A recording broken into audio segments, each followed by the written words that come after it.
So he then goes forward and he has the opportunity to potentially issue condemnation on the woman and allow the stoning to occur. So it's pointing us to one aspect of what Christian belief is about Jesus' nature.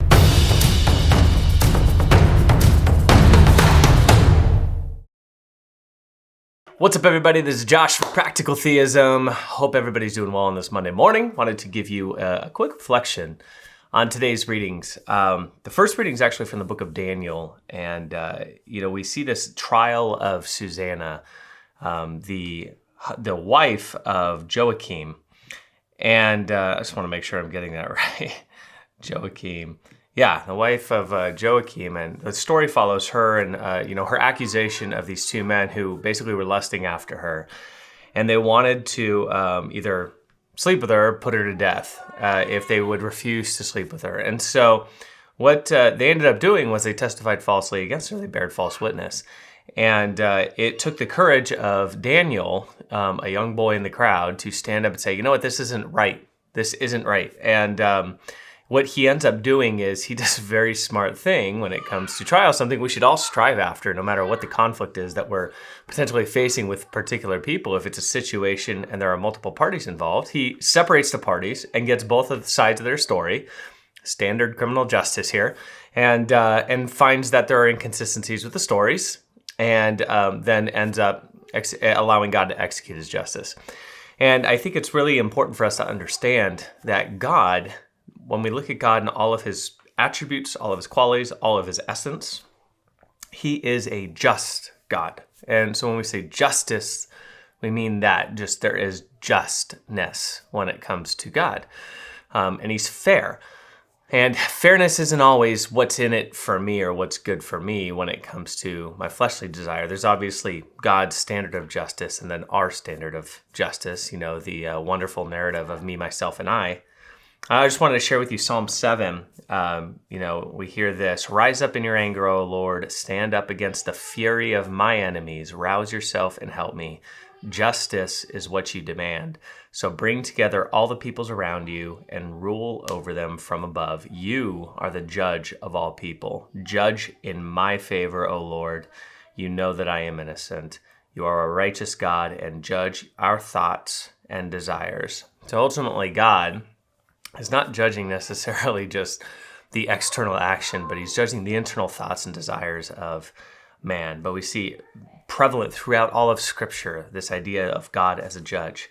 And that kind of leads us to the gospel reading today that we hear in John 8. And it's the very, very famous woman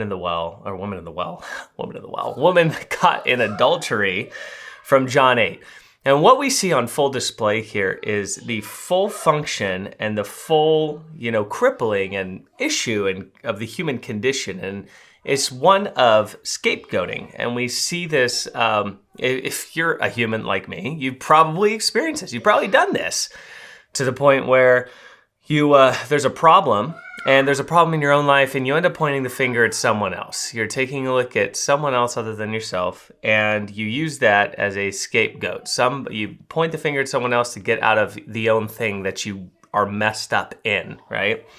And this is just part and parcel of the human condition. This is the weakness of our sinful state. We choose these fleshly desires. We try and cover them up. Think of Adam and Eve in the garden. The minute they sinned and they turned away from God, all of a sudden they tried to hide it. They tried to hide themselves, and God's looking, where are you, my children? It's definitely something that is deep within us, and it's a very, very much a disfigurement of what we were truly called to be. And so you see Jesus, that everybody's saying that this woman who's caught in adultery, she should be stoned. And so Jesus is writing something in the ground. And it's really interesting that you never find out in Scripture what Jesus is writing in the ground. But what you do hear about kind of throughout the church fathers, you hear comments with respect to him writing potentially, the sins of everybody else. I don't know. I always think of like he's driving a line, drawing a line in the sand. Like, which side are you going to be on? I don't know. There's a lot of different ways that you can kind of look at that. But regardless, he's writing something in the sand, and it mentions something. It mentions that twice too, and then he straightens up and he says, let the first one among you who is without sin cast the first stone at her. And then he bends down and he writes in the ground again. And in response, you just imagine everybody just like fully convicted of what he just said. And they start walking away. And Jesus, though it's pointing to one aspect about Jesus, namely that he is without sin, because he then goes forward and issues a declaration, right? So he then goes forward and he has the opportunity to potentially issue condemnation on the woman and allow the stoning to occur. So it's pointing us to one aspect of what Christian belief is about Jesus' nature, and that is Jesus is without sin. But ultimately, in his providence, he's pointing us to a very fundamental reality that no matter how far down deep in our sin we are, Jesus is always there to be just, and not just, but to overextend his mercy and his justice to us through forgiveness. So we see Jesus in his providence, rather than condemning the woman, he says, has no one condemned you? Everybody's gone. Has no one condemned you? She says, no one. And he says, neither do I condemn you. So you see in an instant this beautiful act of forgiveness. No matter how difficult and how tough it is, he doesn't scapegoat. He doesn't try and cover up his own sin. He sees the reality of the situation and what it is. And he issues a declaration of forgiveness for the woman. And then we hear that beautiful echo that we hear so frequently in Lent.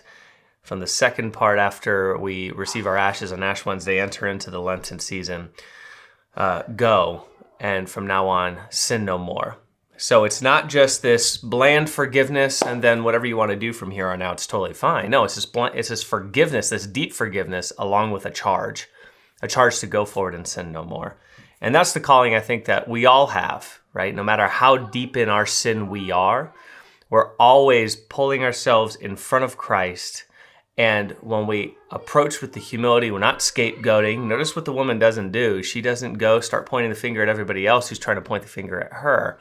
But in her humility, she was going to be stoned, right? Even in the midst of her deepest sin at that time. And Jesus approaches her and forgives her of her sin, along with a charge, don't do it again, right? I'm thinking of my kids right now who are yelling in the other room because they're playing a game during this quarantine for the COVID-19 virus.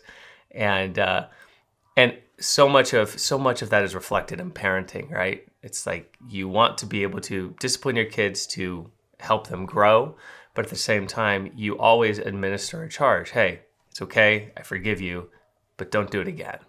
And in essence, that's what Christ wants from us. He wants us to draw near to him, to come to him in a spirit of humility with our deepest, darkest sins, no matter how deep and no matter how frequent. You could be doing great and then all of a sudden you fall into it again. That's just part of the concupiscence and our human condition. But he always wants us to approach him again so he can say, I don't condemn you. I appreciate it, Josh. I appreciate it. Enter your name here. But go forward and sin no more. So I hope this is encouraging to you. The woman caught in adultery. Definitely hit that like button if you're liking what you're hearing, and pound that subscribe button like you mean it so you can get more of this awesome content. We're doing these kind of sporadically throughout Lent, these daily reflections as I see them. So hopefully these are encouraging to you. I wish everybody a happy Monday, happy Lent, and we'll talk soon. Thanks.